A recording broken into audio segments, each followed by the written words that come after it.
for today's vlog nga guys, ay ituturo ko naman sa inyo kung paano palakasin yung data natin or paano natin siya gagawing H+.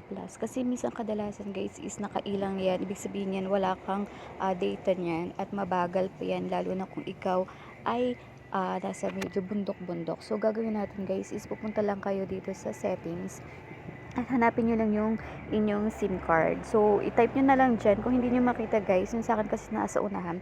Pag nakita nyo na yung SIM card guys, ayan, i-type nyo na lang dyan SIM card. And SIM card manager meron din dyan. So, kapag nakita nyo na, i-click nyo na yung mobile data na ginagamit nyo.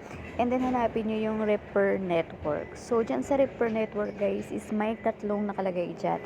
May 2G, may 3G, at meron dyan yung 4G, 3G at 2G. So, dun tayo guys, dapat nakalagay sa 4G. Kasi kung hindi ka dyan nakalagay, hindi ka talaga makakagamit ng network. Lalo na kung naka 2G lang yung cellphone nyo. So, kasi minsan guys, nawawala sa automatic yan. So, kapag nandyan ka, hanapin mo lang yung 4G.